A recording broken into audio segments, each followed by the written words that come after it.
ಗಂಡ ಹೆಂಡತಿ ಸಂಬಂಧ ಎಲ್ಲಕ್ಕಿಂತಲೂ ಮಿಗಿಲು ಅಂತ ಹೇಳ್ತಾರೆ.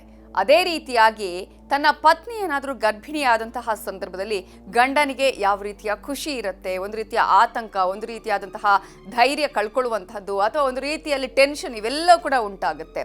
ಅದೇ ರೀತಿಯಾಗಿ ಹೆಣ್ಮಗಳು ಆಕೆ ಗರ್ಭಿಣಿಯಾದಂಥ ಸಂದರ್ಭದಲ್ಲಿ ಆಕೆಗೆ ಒಂದು ರೀತಿಯಾಗಿ ಮಾನಸಿಕವಾಗಿ ದೈಹಿಕವಾಗಿ ಒಂದು ರೀತಿಯಾದಂತಹ ಭಾವನೆಗಳಿರುತ್ತೆ, ಒಂದು ರೀತಿಯ ಎಮೋಷನ್ಸ್ ಇರುತ್ತೆ, ಜೊತೆಗೆ ನೋವು ಆಗುವಂತಹ ಚಾನ್ಸಸ್ ಕೂಡ ಇರೋದನ್ನು ನಾವು ಗಮನಿಸ್ತಾ ಇದ್ದೀವಿ.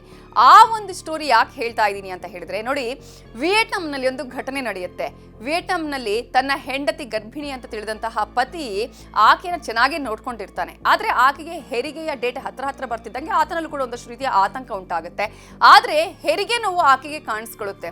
ಆಗ ಗಂಡ ಏನ್ ಮಾಡ್ತಾನೆ ಹೇಳಿ, ಆಕೆಯನ್ನು ಹಾಸ್ಪಿಟಲ್ಗೆ ಕರ್ಕೊಂಡು ಹೋಗಬೇಕು. ಆಕೆ ಹೇಳ್ತಾಳೆ, ನನಗೆ ಹೆರಿನಗು ಬರ್ತಾ ಇದೆ, ನನ್ನನ್ನು ಹಾಸ್ಪಿಟಲ್ಗೆ ಕರ್ಕೊಂಡು ಹೋಗು ಅಂತ ಹೇಳಿದಾಗ ಒಮ್ಮೆಲೆ ಗಂಡ ಟೆನ್ಷನ್ನಲ್ಲಿ ಏನು ಮಾಡ್ತಾನೆ ಅಂತ ಹೇಳಿದ್ರೆ, ಮನೆಯಿಂದ ಒಳಗಡೆ ಹೋಗಿ ಆತ ಏನೇನು ಸಾಮಾನುಗಳು ಬೇಕು ಅಥವಾ ಟ್ರಾಲಿ ಆಗಿರ್ಬೋದು ಅಥವಾ ಒಂದೆರಡು ಕೈ ಚೀಲಗಳು ಏನು ಬೇಕು ಅದನ್ನೆಲ್ಲ ತಗೊಂಡು ಬರ್ತಾನೆ. ಆದರೆ ಹಾಸ್ಪಿಟಲ್ಗೆ ಯಾರನ್ನು ಕರ್ಕೊಂಡು ಹೋಗಬೇಕು?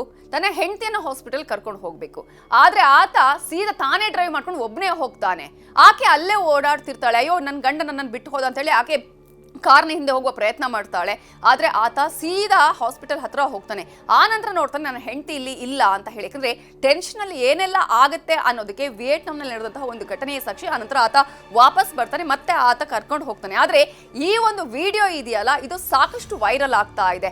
ಗಂಡನ ಬಗ್ಗೆ ಸಾಕಷ್ಟು ಕಾಮೆಂಟ್ಸ್ ಬರ್ತಾ ಇದೆ. ಆತನಿಗೆ ಆಕೆಯ ಮೇಲೆ ತುಂಬಾ ಪ್ರೀತಿ ಇತ್ತು, ಅದಕ್ಕೆ ಆ ರೀತಿಯಲ್ಲಿ ಟೆನ್ಷನ್ ಆತ ಹೋದ ಅಂತ ಹೇಳಿ. ಕೆಲವರು ಪಾಪ ಆಕೆಗೆ ಡೆಲಿವರಿ ಆಯ್ತಾ ಇಲ್ವಾ, ಹೀಗೆ ಸಾಕಷ್ಟು ರೀತಿಯಾದಂತಹ ಕಾಮೆಂಟ್ಸ್ ಅನ್ನು ಕೂಡ ಈ ಒಂದು ವಿಡಿಯೋದ ನೋಡಿದಂತಹ ನೆಟ್ಟಿಗರು ಹಾಕ್ತಾ ಇದ್ದಾರೆ. ಬಟ್ ಏನೇ ಆದ್ರೂ ಕೂಡ, ಯಾವುದೇ ಟೆನ್ಷನ್ ಇದ್ರು, ಯಾವುದೇ ಆತಂಕ ಇದ್ರು, ಯಾವ ಸಮಯದಲ್ಲಿ ಏನಾಗಬೇಕು, ತನ್ನ ಪತ್ನಿಯನ್ನು ಆತ ಕರ್ಕೊಂಡು ಹೋಗಬೇಕಾಗಿತ್ತು, ಟೆನ್ಷನ್ ಆಕೆಯನ್ನೇ ಬಿಟ್ಟು ಈತ ಹೋದ್ರೆ ಏನ್ ಪ್ರಯೋಜನ, ಆ ರೀತಿಯಾಗಿ ಕೂಡ ಅನೇಕರು ಕಾಮೆಂಟ್ಸ್ ಮಾಡ್ತಾ ಇದ್ದಾರೆ. ಸೊ ಯಾರು ಈ ರೀತಿಯಾದಂತಹ ಒಂದು ಟೆನ್ಷನ್ ಇರ್ತಾರೋ, ಆತಂಕದಲ್ಲಿ ಇರ್ತಾರೋ, ಅವರು ಆ ಸಂದರ್ಭದಲ್ಲಿ ಸಮಯೋಚಿತವಾಗಿ ನಿರ್ಧಾರವನ್ನು ಕೈಗೊಳ್ಳಬೇಕು ಅನ್ನೋದನ್ನು ಕೂಡ ಮೆಸೇಜ್ ಮೂಲಕ ತಿಳಿಸಲಾಗಿದೆ.